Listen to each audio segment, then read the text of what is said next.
ನಮಸ್ಕಾರ ಸ್ನೇಹಿತರೆ, ನಾನು ಡಾಕ್ಟರ್ ನಾರಾಯಣ್ ಮುದ್ಗಲೆ, ಆಯುರ್ವೇದಿಕ್ ಲೈಂಗಿಕ ತಜ್ಞ ಮತ್ತು ಫರ್ಟಿಲಿಟಿ ಎಕ್ಸ್ಪರ್ಟ್. ಬ್ಯಾಂಗ್ಳೂರ್ನಲ್ಲಿ ಪ್ರಾಕ್ಟೀಸ್ ಮಾಡ್ತೀನಿ. ನಾನು ಸಾಕಷ್ಟು ವಿಡಿಯೋನಲ್ಲಿ ವಾಜೀಕರಣ ಚಿಕಿತ್ಸೆ ಬಗ್ಗೆ ಹೇಳ್ತೀನಿ.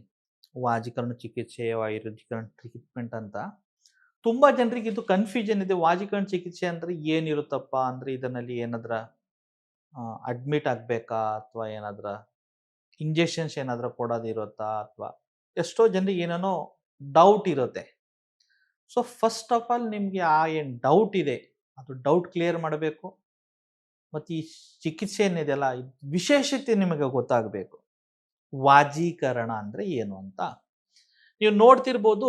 ನನ್ನ ಸ್ಕ್ರೀನ್ ಮೇಲೆ 2 ಕುದುರೆ ಇದೆ. ಈ ಕುದುರೆನ ಸಂಸ್ಕೃತನಲ್ಲಿ ಏನ್ ಹೇಳ್ತಾರೆ ಅಂದ್ರೆ ವಾಜಿ ಅಂತ ಹೇಳ್ತಾರೆ. ಒಂದು ವ್ಯಕ್ತಿಗೆ ಕುದುರೆ ತರ ಬಲ ಬರಬೇಕು, ಕುದುರೆ ತರ ಶಕ್ತಿ ಬರಬೇಕು. ನಾವು ಯಾವಾಗೂ ಪವರ್ ಯೂನಿಟ್ ಏನಂತೆ ಹಾರ್ಸ್ ಪವರ್ ಅಂತೀವಿ. ಮೋಟರ್ ಎಷ್ಟು HP ಇದೆಯಪ್ಪ, 5 HP ಇದೆ, 7 HP ಇದೆ, 10 HP ಇದೆ. HP ಅಂದ್ರೆ ಏನು? Horse power. ಒಂದು ಕುದುರೆಗೆ ಪವರ್ ಎಷ್ಟಿರುತ್ತೆ. ಸೊ ಒಂದು ವ್ಯಕ್ತಿಗೆ ವಾಜೀಕರಣ ಅಂದ್ರೆ ಒಂದು ಕುದುರೆ ತರ ಬಲ ಬರ್ಬೇಕಾದ್ರೆ ಏನ್ ಚಿಕಿತ್ಸೆ ಇದೆಯಲ್ಲ, ಅದನ್ನ ವಾಜೀಕರಣ ಚಿಕಿತ್ಸೆ ಅಂತಾರೆ. ಸೊ ಇದು ಹೇಗ್ ಸ್ಟಾರ್ಟ್ ಆಯ್ತು, ಎಲ್ಲಿಂದ ಸ್ಟಾರ್ಟ್ ಆಯ್ತು ಅಂತ ನಾನು ನಿಮ್ಗೆ ಹೇಳ್ತೀನಿ. ಚರಕ ಸಂಹಿತ ಅಂತ ಆಯುರ್ವೇದಿಕ್ ನಲ್ಲಿ ಒಂದು ಬುಕ್ ಇದೆ. ಚರಕ ಮಹರ್ಷಿಗಳು ಈ ಬುಕ್ ನ ಬರೆದಿದ್ದಾರೆ. ಇವ್ರು ಏನ್ ಹೇಳ್ತಾರೆ ಆ ಬುಕ್ ನಲ್ಲಿ ಅಂದ್ರೆ, ಓವರ್ ಆಲ್ ಆಯುರ್ವೇದಿಕ್ ಚಿಕಿತ್ಸೆನಲ್ಲಿ 8 ಬ್ರಾಂಚಸ್ ಇದೆ.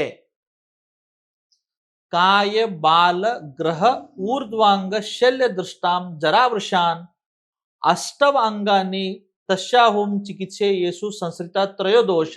ಅಂದ್ರೆ ಟೋಟಲ್ ಆಯುರ್ವೇದಿಕ್ ಚಿಕಿತ್ಸೆ ಮಾಡಬೇಕಂದ್ರೆ ಆಯುರ್ವೇದನಲ್ಲಿ 8 ಬ್ರಾಂಚಸ್ ಇದೆ. ಕಾಯ ಅಂದ್ರೆ ಇವತ್ತಿನ ಕಾಲದಲ್ಲಿ ಏನ್ ಜನರಲ್ ಮೆಡಿಸಿನ್ ನಾವೇನ್ ಹೇಳ್ತೀವಲ್ಲ, ಅದು ಕಾಯ ಚಿಕಿತ್ಸೆ. ಎರಡನೇದು ಬಾಲ ಅಂದ್ರೆ ಪಿಡಿಯಾಟ್ರಿಕ್ಸ್. ಆ ತರನೇ ಲೈಂಗಿಕ ಸಮಸ್ಯೆಗಾಗಿ ಹಳೆಗಾಲದಿಂದಾನೇ ಒಂದು ಸೆಪರೇಟ್ ಡಿವಿಷನ್ ಇದೆ. ಆ ಡಿವಿಷನ್ ಹೆಸರು ವೃಷಾನ್. ವೃಷಾನ್ ಅಂದ್ರೆ ವಾಜೀಕರಣ. ಒಂದು ವ್ಯಕ್ತಿಗೆ ಒಳ್ಳೆ ಶಕ್ತಿ ಹೆಂಗ್ ಬರಬೇಕು, ರಸಾಯನ ಔಷಧಿ ತಗೊಂಡ್ಬಿಟ್ಟು ವಾಜೀಕರಣ ಔಷಧಿ ತಗೊಂಡ್ಬಿಟ್ಟು ಅವನು ಒಳ್ಳೆ ರೀತಿ ಒಂದು ಶಕ್ತಿ ತುಂಬಬೇಕು ಅವನ ಮೈಯಲ್ಲಿ ಅಂತ ಈ ವೃಷ ಚಿಕಿತ್ಸೆ ಅಥವಾ ವಾಜೀಕರಣ ಚಿಕಿತ್ಸೆ ಆಯುರ್ವೇದನಲ್ಲಿ ಎಕ್ಸ್ಪ್ಲೇನ್ ಮಾಡಿದ್ದಾರೆ. ಯಾವ ಆಯುರ್ವೇದಿಕ್ ಟೆಕ್ಸ್ಟ್ ಬುಕ್ ನಲ್ಲಿ ಅಥವಾ ಯಾವ ಆಯುರ್ವೇದಿಕ್ ಗ್ರಂಥಗಳಲ್ಲಿ ಇದರ ಬಗ್ಗೆ ವರ್ಣನೆ ಇದೆ ಅಂತ ನಾವು ನೋಡಿದ್ರೆ, ಚರಕ ಸಂಹಿತೆಯಲ್ಲಿ ಅವರು ಚರಕ ಸಂಹಿತ ಏನಿದೆಯಲ್ಲ, ಚಿಕಿತ್ಸಾ ಸ್ಥಾನಲ್ಲಿ ಅವರು ಫಸ್ಟ್ ಏನು 2 ಚಾಪ್ಟರ್ ಬರೆದಿದ್ದಾರೆ, ರಸಾಯನ ಮತ್ತು ವಾಜೀಕರಣ ಅಂತ. ಸೊ ಆಯುರ್ವೇದ ನೋಡಿ ಬ್ಯೂಟಿ ಏನಂದ್ರೆ, ಇಲ್ಲಿ ಫಸ್ಟ್ ಯಾವುದೋ ಕಾಯಿಲೆ ಬಗ್ಗೆ ಹೇಳಿಲ್ಲ. ಕಾಯಿಲೆ ಬರಬಾರದು, ಪ್ರಿವೆಂಟಿವ್ ಆಸ್ಪೆಕ್ಟ್. ಅದರಲ್ಲಿ ಫಸ್ಟ್ ಏನ್ ಹೇಳಿದ್ದಾರೆ, ಚಿಕಿತ್ಸಾ ಸ್ಥಾನದಲ್ಲಿ ರಸಾಯನ ಮತ್ತು ವಾಜೀಕರಣ ಚಿಕಿತ್ಸೆಯನ್ನ ಬರೆದಿದ್ದಾರೆ. ಸೊ ಫಸ್ಟ್ 4 ಚಾಪ್ಟರ್ ಏನಿದೆ, ಆ 4 ಚಾಪ್ಟರ್ ನಲ್ಲಿ ಎಕ್ಸ್ಪ್ಲೇನ್ ಮಾಡಿದ್ದು ಬರೇ ರಸಾಯನ ಮತ್ತು ವಾಜೀಕರಣ ಚಿಕಿತ್ಸೆ. ಒಂದು ವ್ಯಕ್ತಿ ಚೆನ್ನಾಗಿರ್ಬೇಕು, ಲಾಂಗ್ ಲೈಫ್ ಬದುಕಬೇಕು, ಒಳ್ಳೆ ರೀತಿ ಆರೋಗ್ಯನ ಪಡಬೇಕು, ಒಳ್ಳೆ ರೀತಿ ಲೈಂಗಿಕ ಕ್ರಿಯೆಯನ್ನು ಮಾಡಬೇಕು, ಒಳ್ಳೆ ಇಶ್ಚಿತ ಸಂತಾನ ಅಥವಾ ಇಶ್ಚಿತ ಮಗುನ ಪಡಿಬೇಕಂದ್ರೆ ಏನು ಮಾಡಬೇಕಂತೂ ಚರಕ ಸಂಹಿತಾನಲ್ಲಿ ಬರೆದಿದ್ದಾರೆ. ಅದೇ ತರ ಮತ್ತೊಂದು ಆಯುರ್ವೇದಿಕ್ ಋಷಿಗಳು ಬುಕ್ ಬರೆದಿದ್ದಾರೆ. ಅವ್ರ ಹೆಸರು ಸುಶ್ರುತ ಅಂತ. ಇವತ್ತಿಗೂ ಕೂಡ ಸುಶ್ರುತಗೆ ಫಾದರ್ ಆಫ್ ಸರ್ಜರಿ ಅಂತಾರೆ. ಇಂಟರ್ನ್ಯಾಷನಲಿ, ಬರೀ ಆಯುರ್ವೇದ ಬಗ್ಗೆ ನಾನು ಹೇಳ್ತಾ ಇಲ್ಲ, ಇಂಟರ್ನ್ಯಾಷನಲಿ ಈ ಸರ್ಜರಿ ಏನು ವಿಷಯ ಇದೆ, ಆ ವಿಷಯನಲ್ಲಿ ನೀವು ಯುರೋಪ್ ಹೋಗಿ, US ಹೋಗಿ, ಎಲ್ಲ ಕಡೆ ದೊಡ್ಡ ದೊಡ್ಡ ಯೂನಿವರ್ಸಿಟೀಸ್ ಏನಿದೆಯಲ್ಲ, ಅಲ್ಲಿ ಸುಶ್ರುತ ಅವ್ರದ್ದು ಫೋಟೋ ಅಥವಾ ಅವ್ರು ಹೇಳಿದ್ದು ಡಿಸ್ಕ್ರಿಪ್ಷನ್ಸ್ ಬಂದೇ ಬರುತ್ತೆ. ಯಾಕಂದ್ರೆ ಸರ್ಜರಿನಲ್ಲಿ ಇವ್ರು ಏನ್ ಬರ್ದಿದ್ದ ಕಾವ್ಯ ಇದೆಯಲ್ಲ, ಅದು ಬೆಂಚ್ ಮಾರ್ಕ್ ಇದೆ. ಇವತ್ತು ನಾವು ಅಡ್ವಾನ್ಸ್ ಪ್ಲಾಸ್ಟಿಕ್ ಸರ್ಜರಿ ಏನ್ ಹೇಳ್ತೀವಲ್ಲ, ಆ ಕಾಲನಲ್ಲಿನೇ ಅವರು ಪ್ಲಾಸ್ಟಿಕ್ ಸರ್ಜರಿ ಮಾಡಿದ್ದಾರೆ. ಯುದ್ಧನಲ್ಲಿ ಒಂದು ವ್ಯಕ್ತಿದು ಮೂಗು ಕಟ್ಟಾದ್ರೆ ಆ ಕಾಲನಲ್ಲಿ ಆ ಮೂಗನ್ನ ರಿಪೇರ್ ಮಾಡಿಬಿಟ್ಟು ರೈನೋಪ್ಲಾಸ್ಟಿ ಅಂತ ಇವತ್ತಿನ ಭಾಷೆನಲ್ಲಿ ನಾವು ಏನ್ ಹೇಳ್ತೀವಿ ನೋಡಿ, ಅದ್ರ ಬಗ್ಗೆ ಅವಾಗೆ ಅವ್ರ ಕಾವ್ಯನಲ್ಲಿ ಬರೆದಿದ್ದಾರೆ ಹೇಗೆ ಮಾಡಬೇಕು ಸರ್ಜರಿ, ಅದು ರೈನೋಪ್ಲಾಸ್ಟಿ ಅಂತ. ಸೊ ಈ ಸುಶ್ರುತ್ ಸಂಹಿತೆಯಲ್ಲಿ ಕೂಡ ಚಿಕಿತ್ಸಾ ಸ್ಥಾನಲ್ಲಿ 26ನೇ ಅಧ್ಯಾಯ ಏನಂದ್ರೆ ಚೀನ ಬಲಿಯ ವಾಜೀಕರಣ ಚಿಕಿತ್ಸೆ ಅಂತ. ಯಾವ ವ್ಯಕ್ತಿಗೆ ಚೀನ ಬಲ ಅಂದ್ರೆ ಕಡಿಮೆ ಬಲ ಆಗಿದೆ ಆ ವ್ಯಕ್ತಿಗೆ ಕೂಡ ಒಳ್ಳೆ ಬಲ ಬರಬೇಕು ಅಂತ ಏನ್ ಚಿಕಿತ್ಸೆ ಬಗ್ಗೆ ಎಕ್ಸ್ಪ್ಲೇನ್ ಮಾಡಿದ್ದಾರೆ, ಅದು ಸುಶ್ರುತ್ ಸಂಹಿತೆನಲ್ಲಿ ಕೂಡ ಇದೆ. ಅದೇ ರೀತಿ ಅಷ್ಟಾಂಗ ಹೃದಯ ಮತ್ತು ಅಷ್ಟಾಂಗ ಸಂಗ್ರಹ ಈ ಎರಡು ಬುಕ್ಸ್ ನಲ್ಲಿ ವಾಗ್ಭಟಾಚಾರ್ಯನ್ ಬರ್ದಿದ್ದಾರೆ. ಅದರಲ್ಲಿ ಉತ್ತರ ಸ್ಥಾನನಲ್ಲಿ 40ನೇ ಚಾಪ್ಟರ್ ಏನಂದ್ರೆ ವಾಜೀಕರಣ ವಿಧಿ ಅಧ್ಯಾಯ. ಸೊ ಇದರದು ಹಿಂದ್ಗಡೆಯಿಂದ ಇತಿಹಾಸ, ಈ ಚಿಕಿತ್ಸೆ ಹೆಂಗ್ ಬಂತು. ಸೊ ಇವತ್ತು ನಾಳೆ ಇದು ಡಾಕ್ಟರ್ ನಾರಾಯಣ್ ಮುದ್ಗಲೆ ಅಥವಾ ಯಾವುದೋ ಡಾಕ್ಟರ್ ಆಯುರ್ವೇದಿಕ್ ಇವಾಗ ಏನ್ ಪ್ರಾಕ್ಟೀಸ್ ಮಾಡ್ತಾ ಇದಾರಲ್ಲ, ಅವರು ಸ್ಟಾರ್ಟ್ ಮಾಡಿದ ಚಿಕಿತ್ಸೆ ಇಲ್ಲ ಇದು. ಈ ಚಿಕಿತ್ಸೆ 5,000 ಹಳೆ ವರ್ಷದಿಂದ ಯಾವಾಗಿನ ಹಿಡಿದು ಈ ಸೃಷ್ಟಿನಲ್ಲಿ ವ್ಯಕ್ತಿ ಇದ್ದಾನೆ, ವ್ಯಕ್ತಿ ಬಗ್ಗೆ ಚಿಕಿತ್ಸೆ ನಡೀತಾ ಇದೆ. ಆಯುರ್ವೇದ ಯಾವಾಗದಿಂದ ಸ್ಟಾರ್ಟ್ ಆಗಿದೆ ಆ ಕಾಲದಿಂದನೂ ಈ ವಾಜೀಕರಣ ಚಿಕಿತ್ಸೆ ನಡೀತಾ ಇದೆ. ಎಷ್ಟೋ ಜನ ನನಗೆ ಕೇಳ್ತಾರೆ, ಸರ್ ಆಯುರ್ವೇದಿಕ್ ಮೆಡಿಸಿನ್ ಅಲ್ಲಿ ಏನಾದ್ರ ಸೈಡ್ ಎಫೆಕ್ಟ್ ಇರುತ್ತಾ, ಈ ಮೆಡಿಸಿನ್ ನಾನು ತಗೊಂಡ್ರೆ ನನಗೆ ಏನಾದ್ರೂ ಸೈಡ್ ಎಫೆಕ್ಟ್ ಆಗಬಹುದಾ ಅಂತ ಕೇಳ್ತಾರೆ. ಅದರಲ್ಲಿ ತಪ್ಪಿ ಏನಿಲ್ಲ, ಯಾಕಂದ್ರೆ ಇವತ್ ನಾಳೆ ಟ್ರೀಟ್ಮೆಂಟ್ ಹೆಸರ ಮೇಲೆ ಏನೇನೋ ನಡೀತಾ ಇದೆ ಮಾರ್ಕೆಟ್ನಲ್ಲಿ.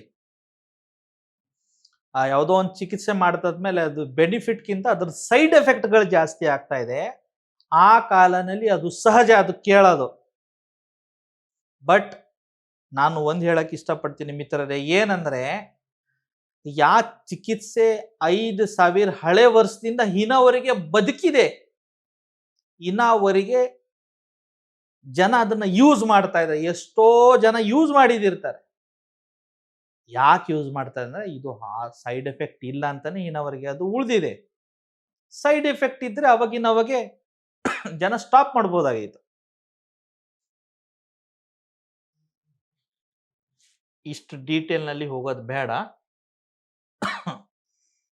ಸೊ ವಾಜೀಕರಣ, ಈ ವಾಜಿ ಅಂದ್ರೆ ಏನ್ ಶಬ್ದ ಇದೆಯಲ್ಲ ಅದು ಕುದುರೆ. ಸೊ ಒಂದ್ ವ್ಯಕ್ತಿಗೆ ಕುದುರೆ ತರ ಬಲ ಬರಬೇಕು, ಅಥವಾ ಒಂದು ವ್ಯಕ್ತಿದು ಬೀಜ ಏನಿದೆಯಲ್ಲ ಕುದುರೆದ ಬೀಜ ತರ ಆಗ್ಬೇಕು, ಅಷ್ಟೇ ಪವರ್ಫುಲ್, ಅಷ್ಟೇ ಪೊಟೆಂಟ್ ಆಗ್ಬೇಕಂತ ಇದು ಸ್ವಲ್ಪ ಸಂಸ್ಕೃತನಲ್ಲಿ ಅದರ ಬಗ್ಗೆ ಎಕ್ಸ್ಪ್ಲನೇಷನ್ ಇದೆ. ಸೊ ಲೈಂಗಿಕ ಕ್ರಿಯೆನಲ್ಲಿ ಹಳೆಗಾಲಿನಲ್ಲಿ ಏನ್ ಮಾಡ್ತಿದ್ರು ಅಂದ್ರೆ, ಯಾವುದೋ ಒಂದು ವಿಷಯ ಒಂದ್ ವ್ಯಕ್ತಿಗೆ ತಿಳಿಸ್ಬೇಕಂದ್ರೆ ಪ್ರಾಣಿ ರೂಪದಲ್ಲಿ ಅದನ್ನ ಹೇಳ್ತಿದ್ರು. ಏನಪ್ಪ ಹೆಂಗಂದ್ರೆ, ಇವಾಗ ಇಲ್ಲಿ ನೀವು ನೋಡ್ತಿರ್ಬೋದು ಸ್ಕ್ರೀನ್ ಮೇಲೆ 4 ಬೇರೆ ಬೇರೆ ಜೀವಗಳಿದೆ. ಫಸ್ಟ್ ಇಮೇಜ್ ನಲ್ಲಿ ನೋಡ್ಬೋದು ಹಕ್ಕಿಗಳಿದೆ, ಬರ್ಡ್ಸ್. ಸೆಕೆಂಡ್ ನಲ್ಲಿ ನೀವು ನೋಡ್ಬೋದು ಆನೆ ಇದೆ. ಥರ್ಡ್ ನಲ್ಲಿ ನೀವು ನೋಡ್ಬೋದು ಎತ್ತು ಇದೆ ಒಂದು. 4 ನಲ್ಲಿ ಏನಿದೆ, ಒಂದು ಕುದುರೆ ಇದೆ. ಈ ಚಟಕ್ ಅಂತಾರೆ ಸಂಸ್ಕೃತನಲ್ಲಿ ಬರ್ಡ್ಸ್ ನ. ಚಟಕ್ ಲೈಂಗಿಕ ಕ್ರಿಯೆ ಹೇಗಿರುತ್ತೆ ಅಂತ ಸ್ವಲ್ಪ ಎಕ್ಸ್ಪ್ಲೇನ್ ಮಾಡಿದ್ರೆ, ಹೆಂಗಂದ್ರೆ multiple short spasm ejaculation with production of small amount of semen. ಈ ಹಕ್ಕಿಗಳು ಏನ್ ಮಾಡುತ್ತೆ, ಪದೇ ಪದೇ ಸೇರುತ್ತೆ, ಬಟ್ ಅದರ ವೀರ್ಯ ತುಂಬಾ ಕಡಿಮೆ ಬರುತ್ತೆ. ಎರಡನೇದು ಆನೆ ಬಗ್ಗೆ ಹೇಳುವಾಗ ಏನ್ ಹೇಳಿದಾರೆ ಅಂದ್ರೆ, ಗಜ ಪ್ರದೀರ್ಘ ಕಾಳೇನ ದೀರ್ಘಕಾಲ ಪರ್ಯಂತ ಮೈಥುನ ಬಹುಲ ಶುಕ್ರವೃತ್ತಿ. ಅಂದ್ರೆ ಈ ಆನೆ ಪದೇ ಪದೇ ಲೈಂಗಿಕ ಕ್ರಿಯೆ ಮಾಡಲ್ಲ, once in a while, but long time sex ಆಗುತ್ತೆ. ಆಮೇಲೆ ಏನ್ ವೀರ್ಯ ಯಾವಾಗ ಚಲುತ್ತೆ ನೋಡಿ ಅದು ತುಂಬಾ ಜಾಸ್ತಿ ಬರುತ್ತೆ ಅಂತ. ಮೂರನೇದು ವೃಷಭಾತ, ಎತ್ತು. ಋತು ಪ್ರಕಾರನೇ ಇದು ಮೀಟ್ ಆಗುತ್ತೆ. ಯಾವಾಗೋ ಮನ್ಸು ಬಂದಾಗ ಇದು ಲೈಂಗಿಕ ಕ್ರಿಯೆ ಮಾಡಲ್ಲ. ಆ ಒಂದು ಪರ್ಟಿಕ್ಯುಲರ್ ಋತುನಲ್ಲಿ ಮಾತ್ರ ಇದು ಎತ್ತೇನಿದೆಯಲ್ಲ ಲೈಂಗಿಕ ಕ್ರಿಯೆ ಮಾಡುತ್ತೆ. ಬಟ್ ಏನಂದ್ರೆ ವೀರ್ಯದ ಕ್ವಾಲಿಟಿ ಇಲ್ಲಿ ಕೂಡ ಜಾಸ್ತಿ ಬರುತ್ತೆ. 4ನೇದು ಅಶ್ವ, ನಿತ್ಯ ಉತ್ಸಾಹಜ ಶಪೂರ್ಣಂ ಶುಕ್ರ ಪ್ರವೃತ್ತಿ. ಅಂದ್ರೆ ಈ ಕುದುರೆ ಪದೇ ಪದೇ ಪದೇ ಪದೇ ಲೈಂಗಿಕ ಕ್ರಿಯೆ ಮಾಡುತ್ತೆ, ವೀರ್ಯನೂ ಜಾಸ್ತಿ ಬರುತ್ತೆ, ಬಟ್ ಅಷ್ಟೇ ಪವರ್ಫುಲ್ ಇರುತ್ತೆ. Regular forceful dynamic ejaculation with average quantity of semen discharge. So ಅದಕ್ಕೆ ಲೈಂಗಿಕ ಕ್ರಿಯೆ ಮಾಡುವಾಗ ನಮ್ಗೆ ಒಂದು ಟಾಪ್ ಬೆಂಚ್ ಮಾರ್ಕ್ ಯಾವ್ದಾರ ಒಂದು ಅನಿಮಲ್ ಕಾಣಿಸ್ತಿದೆ ಅಥವಾ ಬೆಂಚ್ ಮಾರ್ಕ್ ಯಾವುದೋ ಒಂದು ಪ್ರಾಣಿ ಇದೆ ಅಂದ್ರೆ ಅದು ಕುದುರೆ. ಕುದುರೆ ರಿಪೀಟೆಡ್ಲಿ ಸೆಕ್ಸ್ ಮಾಡಿದ್ರು ತುಂಬಾ ಸ್ಟ್ರಾಂಗ್ ಮತ್ತು ಪವರ್ಫುಲ್ ಇರುತ್ತೆ ಅಂತ. ಸೊ ಒಂದು ವ್ಯಕ್ತಿನೂ ಆ ತರನೇ ಪದೇ ಪದೇ ಲೈಂಗಿಕ ಕ್ರಿಯೆ ಮಾಡಿದ್ರು ಸ್ಟ್ರಾಂಗ್ ಇರ್ಬೇಕಂತ ಅದಕ್ಕೆ ವಾಜಿವತ್ ಚಿಕಿತ್ಸೆ, ವಾಜೀಕರಣ ಚಿಕಿತ್ಸೆ ಅಂತ ಹೇಳ್ತಾರೆ. ಸೊ ಇದು ಡೀಟೇಲ್ ಆಗಿ ಅದರದ್ದು ನಿರೂಕ್ತಿ ಇದೆ, ಅದರ ಡೀಟೇಲ್ ಹೋಗಲ್ಲ ನಾನು. ಸೊ ವಾಜೀಕರಣ ಚಿಕಿತ್ಸೆ ಬಗ್ಗೆ ಡೆಫಿನೇಷನ್ ಹೇಳುವಾಗ ಚರಕ ಚಿಕಿತ್ಸೆ ಸ್ಥಾನಲ್ಲಿ ಏನ್ ಹೇಳಿದಾರೆ ಅಂದ್ರೆ, ಏನ ನಾರೇಶು ಸಾಮರ್ಥ್ಯಂ ವಾಜಿವಲ್ಯಭತೆ ನರಹ ವ್ರಜೇಚ ಅಭ್ಯಾಧಿಕಂ ಏನ ವಾಜೀಕರಣಮೇವ ತತ್. ಇದರ ಅರ್ಥ ಏನಂದ್ರೆ, ಒಂದು ವ್ಯಕ್ತಿ ಒಂದು ಸತಿ ಒಂದು ಮಹಿಳೆಯರ ಜೊತೆಗೆ ಲೈಂಗಿಕ ಕ್ರಿಯೆ ಮಾಡಿ ಆದ್ಮೇಲೆ ಆ ನಾರಿ ಏನಿದೆಯಲ್ಲ, ಈ ವ್ಯಕ್ತಿ ಆಕೆಗೆ ಫೇವರೇಟ್ ಆಗಬೇಕು. ಯಾಕಂದ್ರೆ ಅಷ್ಟು ಸೆಕ್ಸುವಲಿ ಆಕೆಗೆ ಸ್ಯಾಟಿಸ್ಫೈ ಮಾಡಬೇಕು, ಅಷ್ಟು ಸೆಕ್ಸುವಲಿ ಆ ಮಹಿಳೆಗೆ ತೃಪ್ತಿ ಇವನು ಕೊಡಬೇಕು, ಇವನು ಆಕೆಗೆ ಪ್ರಿಯ ಆಗಬೇಕು ಅಂತ ಚಿಕಿತ್ಸೆ ಇದು. ಒಂದ್ ವ್ಯಕ್ತಿಗೆ ಫುಲ್ ಪವರ್ ಬರಬೇಕು. ಸೊ ನೀವು ಹೋದ್ರ ಪಾರ್ಟ್ನರ್ ಹತ್ರ ಒಂದ್ ನಿಮಿಷನಲ್ಲಿನೇ ಡಿಸ್ಚಾರ್ಜ್ ಆಯ್ತು, ನಿಮಗೂ ಏನು ಗೊತ್ತಿಲ್ಲ, ಅವರಿಗೂ ಏನು ಗೊತ್ತೇ ಆಗಿಲ್ಲ. ಹಿಂಗ ಆಗ್ಬಾರ್ದು. ನಿಮಗ್ ಬಿಟ್ಟು ಬೇರೆ ಪರ ಪುರುಷರ ಬಗ್ಗೆ ಆಕಿನ ಮೈಂಡ್ ನಲ್ಲಿ ಒಂದು ಯೋಚನೆನೇ ಬರಬಾರದು. ಆ ತರ ಪವರ್ಫುಲ್ ಆಗ್ಬೇಕು ನೀವು ಅಂದ್ರೆ ಈ ವಾಜೀಕರಣ ಚಿಕಿತ್ಸೆದಿಂದ ಸಾಧ್ಯ ಅಂತ ಹೇಳ್ತಾ ಇದ್ದಾರೆ.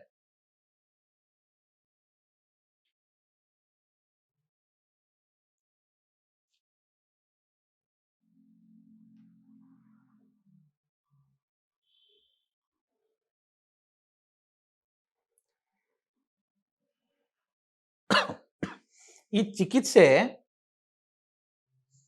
ಯಾರಿಗ್ ಕೊಡಬಾರ್ದು ಅದನ್ನು ಅಷ್ಟೇ ಮುಖ್ಯ. ಯಾಕಂದ್ರೆ ಎಲ್ಲರೂ ನಮ್ಮ ಹತ್ರ ಬಂದ ಮೇಲೆ ಸರ್ ನನಗೆ ವಾಜೀಕರಣ ಚಿಕಿತ್ಸೆ ಕೊಡು ಅಂದ್ರೆ ಕೊಡಕ್ಕಾಗಲ್ಲ. ಯಾರಿಗೆ ಕೊಡಕ್ಕಾಗಲ್ಲ? ವೃದ್ಧ ಇದ್ದಾನೆ, ವಯಸ್ಸಾಗಿದೆ, ಒಂದು 75, 80, 90 ಆಗಿದೆ, ಅವನಿಗೆ ಕೊಡಬಾರ್ದು ಅಂತ ಹೇಳಿದ್ದಾರೆ. ಆಮೇಲೆ ಎರಡನೇದು ಏನಂದ್ರೆ, ಯಾರು ಬ್ರಹ್ಮಚರ್ಯನಲ್ಲಿ ಇದ್ದಾನೆ, ಇನ್ನ ಓದ್ತಾ ಇದ್ದಾನೆ, ಅವ್ರಿಗೆ ಕೂಡ ಕೊಡಬಾರ್ದು. ಆಮೇಲೆ ಯಾರು ಅವನಿಗೆ ಮೆಮೊರಿ ಪವರ್ ಕಡಿಮೆ ಇದೆ, ಹೇಳಿದ್ದು ಡೋಸೇಜ್ ಕರೆಕ್ಟ್ ಆಗಿ ನೆನಪಿರಲ್ಲ, ನಾವು ಏನು ಹೇಳ್ತೀವಿ ಅವನೇನೋ ಮಾಡ್ತಾನೆ, ಅಂತ ವ್ಯಕ್ತಿ ಕೂಡ ಕೊಡಬಾರ್ದು. ಸೊ ಈ ವಾಜೀಕರಣ ಚಿಕಿತ್ಸೆ ಬಗ್ಗೆ ಮತ್ತು ಫರ್ದರ್ ಡೀಟೇಲ್ಸ್ ಏನಿದೆಯಲ್ಲ ಮತ್ತೆ ನಾನು ನೆಕ್ಸ್ಟ್ ವಿಡಿಯೋನಲ್ಲಿ ಮಾಡ್ತೀನಿ. ಯಾಕಂದ್ರೆ ವಿಡಿಯೋ ಜಾಸ್ತಿ ದೊಡ್ಡದಾಗಬಾರ್ದು. ಸೊ ನೆಕ್ಸ್ಟ್ ವಿಡಿಯೋನಲ್ಲಿ ಇದರದ್ದು ಬೆನಿಫಿಟ್ಸ್ ಏನೋ, ಯಾರ್ಯಾರು ಇದಕ್ಕೆ ಎಲಿಜಿಬಲ್ ಇದ್ದಾರೆ ಮತ್ತು ಇದು ಮಾಡೋದು ವಿಧಿ ನಾನು ಹೇಳ್ತೀನಿ. ಸೊ ನೆಕ್ಸ್ಟ್ ಎಪಿಸೋಡ್ ನೀವು ನೋಡಿ. ನಮಸ್ಕಾರ.